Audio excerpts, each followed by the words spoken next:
우리 특별 새벽 기도가 오늘이 17일째입니다.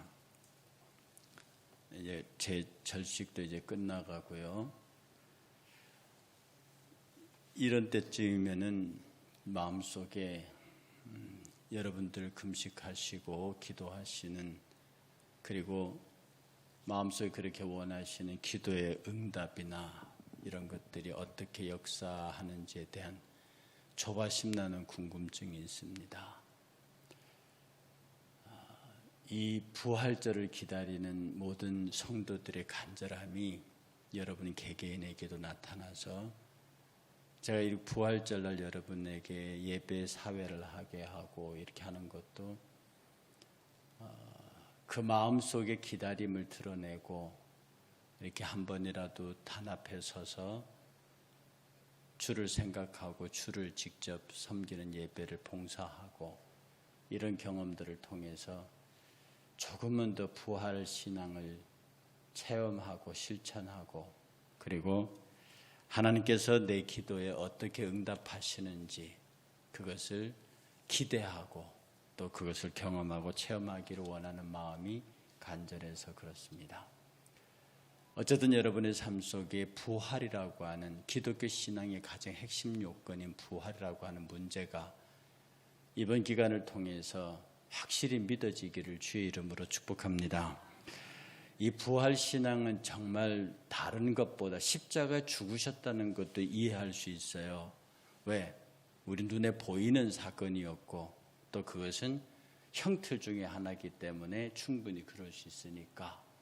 그러나 부활이라고 하는 것은 예수님 부활하셨을 당시에도 퀘션 마크를 붙이는 사람이 있었고, 그 부활했다는, 예수가 살아났다는 보고를 받은 이 유대교 지도자들이 그 군인들을 매수해서 예수의 제자들이 시체를 훔쳐갔다고 소문내서 그 당시에도 부활 사건에 대한 퀘션 마크가 붙어 다니던 시절이기 때문에 2000년이 지금 우리에게서도 예수의 부활은 그냥 하나의 신앙 고백이다, 이렇게 말하는 사람들이 힘이 얻는 것이 왜냐하면 여전히 그것은 퀘션 마크이기 때문입니다. 해서 이 부활 신앙이 믿어진다고 하는 것, 이 부활 신앙이 실질적인 사실이라고 고백된다고 하는 것은 대단한 하나님의 은혜입니다. 그것은 하나님의 은혜가 없이는 절대로 부활 신앙은 가질 수가 없는 겁니다. 제가 이 부활 설교를 준비하면서 우리만 부활을 간절히 바라는 줄 알았더니, 제가 세상에서도 부활이라는 말을 그렇게 많이 쓰는 줄 이번에 새삼 느꼈습니다. 경제가, 어떤 사람이 경제가 침체에다가 살아나는 걸 경제가 부흥한다, 경제가 부활했다. 어떤 선수가 슬럼프에 빠졌다가 부활했다. 의외로 부활이라는 용어를 많이 쓰고 있는 걸 봅니다. 저는 그것이 꼭 그렇게 연결할 일은 아니지만 사람들은 다시 살아나는 것, 다시 시작하는 것, 이것에 대해서 깊은 관심이 있다. 그 깊은 영적 관심이 삶으로 나타나는 이야기들이 아닌가. 여러분이 내일이 있다고 믿으면, 부활이 있다고 믿으면 그 삶 자체가 달라집니다. 하루살이하고 나비하고 하루 종일 데이트했다고 말씀을 드렸죠. 그리고 정말 재밌게 놀다가 저녁에 헤어지면서 나비가 하루살을 향해서 말합니다. See you tomorrow. 내일 보자. 근데 하루살이는 내일이 뭐지? 다시 묻습니다. What is tomorrow? 내일이 뭔데? 그러니까 나비가 내일을 설명할 수가 없지 않습니까? 내일을 어떻게 설명합니까? 나비는 그의 삶을 통해서, 그의 경험을 통해서 저녁에 잤다가 아침에 맑고 찬 이슬을 맞으면서 다시 날개짓하는 자기 자신을 통해서 내일을 아는데, 하루살이는 그럴 수 없는 거죠. 우리가 이 세상을 살면서 부활을 경험하고 부활을 체험하고 실제로 부활을 소유하고 부활의 삶을 사는 것은 가히 이해할 수 있는 능력이 아닙니다. 그래서 이 부활 신앙을 여러분의 가슴 깊은 곳에서 경험하고 체험했으면 좋겠다 하는 것이 이 담임 목사의 간절한 소망입니다. 마르다를 주님이 찾아오셨습니다. 오라비가 죽었어요. 오라비가 죽은 사흘 뒤에 예수께서 그 장례식장에 오셨습니다. 마르다는 예수께서 오신다는 말을 듣고 곧 나가 맞이하되 마리아는 집에 앉았더라. 이 마르다와 마리아가 성격이 아주 반대입니다. 마르다는 활달하고 행동하고 그런 반면에 마리아는 정적이고 움직이지 않는. 그래서 마르다가 막 예수님께서 식사 준비할 적에 마리아는 예수님 앞에서 무릎을 꿇고 말씀을 들었고요. 지금 오라비 돌아가시는 장례식장 예수 온다는 얘기를 듣고 마르다는 뛰어나가서 동네 어귀로 예수를 맞으러 가는데 마리아는 그냥 집에 있습니다. 누구의 성품이 좋은지는 모르겠습니다. 어쨌든 오늘의 이야기는 마르다와 예수의 대화입니다. 그 예수께서 이렇게 말합니다. 예수님 앞에 마르다가 예수께 여짜오되 주께서 여기 계셨더라면 내 오라비가 죽지 아니하였겠나이다. 그러나 이제라도 주께서 무엇이든지 하나님께 구하시는 것을 하나님이 주실 줄 믿나이다. 굉장히 신앙적으로 들리죠. 당신이 여기 계셨으면 우리 오라비가 안 죽었을 텐데. 그러나 지금이라도 예수님께서 하나님께 구하시면 하나님께서 주실 것입니다. 굉장히 신앙적으로 들리지만 이것은 굉장히 예수 그리스도에 대한 몰이해에서 나오는 이야기입니다. 지금 여기 무엇이든지 구한다는 말이 헬라어가 두 개가 있는데요. 하나는 아이티오라고 그래서 피조물이 하나님께 구하는 겁니다. 또 하나 헬라어는요. 에르티오라고 그냥 일반적으로 구하는 거예요. 그런데 여기 마르다가 무슨 단어를 썼냐 하면은 아이티오, 즉 피조물이 하나님께 구한다는 말을 썼습니다. 지금 그 말이거든요. 예수님 당신은 피조물이잖아요. 그래 피조물 중에서 선지자시잖아요. 능력 있는 선지자시잖아요. 날 때부터 소경된 자의 눈도 띄우고 자기가 봤거든요. 그런 능력 있는 분이시잖아요. 그러니까 만약에 당신이 여기 계셨더라면 내 오라비가 죽지 않았을 거예요. 왜? 당신이 사랑했으니까. 근데 지금이라도 당신이 능력 있는 선지자니까 훌륭한 분이니까 하나님께 피조물 입장, 우리와 똑같은 피조물 입장에서 구하시면 그분이 주실 거예요. 이렇게 얘기하는 겁니다. 여러분, 지금 우리의 신앙의 대부분이 이러신 줄을 이해하셨으면 좋겠습니다. 예수 잘 믿어요. 신앙생활 잘 해요. 누구보다도 봉사를 잘 해요. 그런데 이 마르다의 고백을 하고 있다고. 이 사건 이전에 마르다가 예수님께서 얼마나 열심히 예수님이 자기 집에 오셔서 성경을 가르치시고 할 때 요 깍쟁이 같은 마리아는 예수님 발 앞에서 말씀을 듣고 있는데, 그러니까 마르다 눈에는 아주 얄밉게 보였죠. 마르다는 그 땀을 흘리면서 예수를 위해서 식사를 준비했습니다. 이런 마르다입니다. 그러니 예수를 지극히 존경했다고요. 예수를 지극히 사랑했습니다. 그런데 그가 존경하고 사랑하는 것은 성자 하나님이 육신이 되어 오신 그 하나님 창조주가 아니고 훌륭한 선생님, 존경하는 선생님, 훌륭한 선지자, 능력 있는 선지자 이렇게 받아들이는 거예요. 세상이 지금 예수를 그렇게, 건전한 종교인들은 예수를 그렇게 받아들입니다. 우리는 어떻습니까? 정말로 그분이 나의 삶을 완전히 변화시키고 나를 완전히 치료하시고 뿐만 아니라 영원한 생명의 나라로 당신과 함께 들이실 그를 우리를 초월해 계시는 우리의 창조주로서 나의 삶을 완전히 변화시키고 인도하실 그 하나님으로 인정하고 있느냐는 겁니다. 우리는 마르다의 모습에서 우리 자신의 모습을 발견합니다. 나는 정말 마르다의 수준에 있지 않는가. 그러니 이 세상 사람들은 기독교 보화를 구경만 합니다.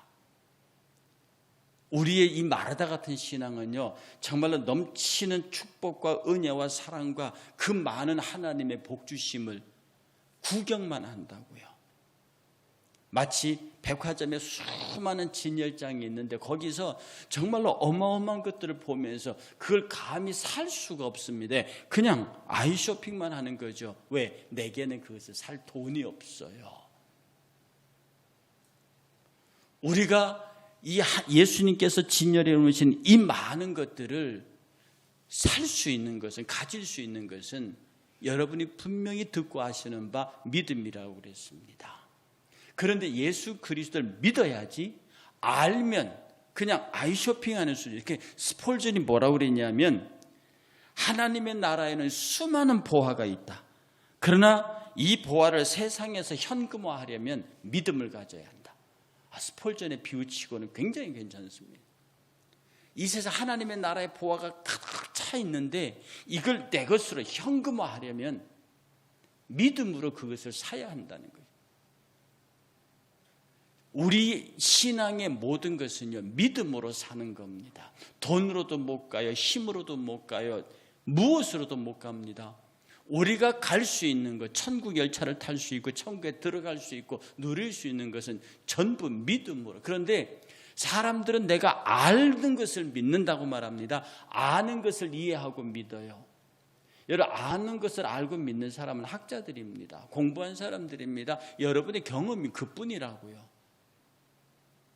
그러나 우리가 믿는다고 하는 것은 이 믿음이, 우리의 믿음이 반드시 어떤 역사를 일으키는, 실제로 그 믿음대로 살아서 그냥 단순히 아는 게 아니라 그 아는 대로 실천해서 우리 삶 속에 많은 것들을 끄집어 들이고 일으키는 거예요. 그게 믿음이에요. 그 믿음이 바로 우리로 하여금 부활신앙이 나의 신앙이 되고, 마르다처럼 보편적으로 예수님은 훌륭한 분이고 능력 있는 분이니까 제게 오시면 이런 일이 없었을 텐데 라고 하는 아주 상식적인 고백에서 한 단계 더 진화할 수 있는 대화를 할 수 있습니다. 그 얘기를 들은 예수께서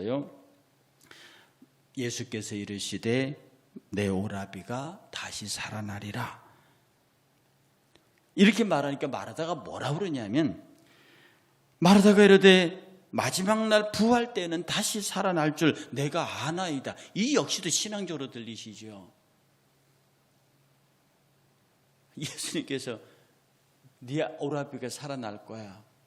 예, 예수님, 마지막 부활 때에는 살아날 줄 내가 믿습니다. 예수님이 얼마나 화가 났겠습니까? 지금 이 마르다의 대답은요, 당시 유대의 모든 사람들이 마지막 날에는 다 살아난다는 신앙을 갖고 있었습니다. 이게 유대의 신앙입니다. 예수 그리스도가 가르치는 부활 신앙이 아니고 유대교 자신들의 부활 신앙이에요. 이건 이스라엘 모든 사람들이 보편적으로 갖고 있는 부활 신앙입니다. 사두개의 사람들이 갖고 있던 신앙이에요.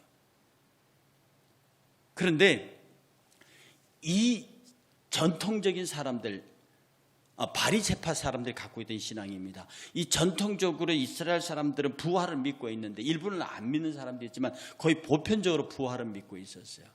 지금 마르다가 얘기하고 있는 것은 예수께서 부활을 지금 이 자리에서 살아날 것이라고 하는 그런 것이 아니라, 예, 우리도 알고 있어요. 마지막 날에 부활이 있다는 것을.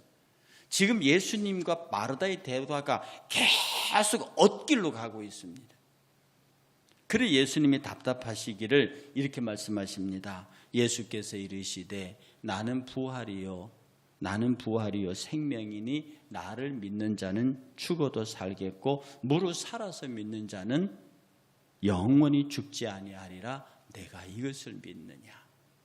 예수님 말씀이 뭐냐면, 내가 지금 너에게 말하는 부활, 내가 지금 너에게 네 오라비가 살아난다는 말은 지금 일어날 일이야.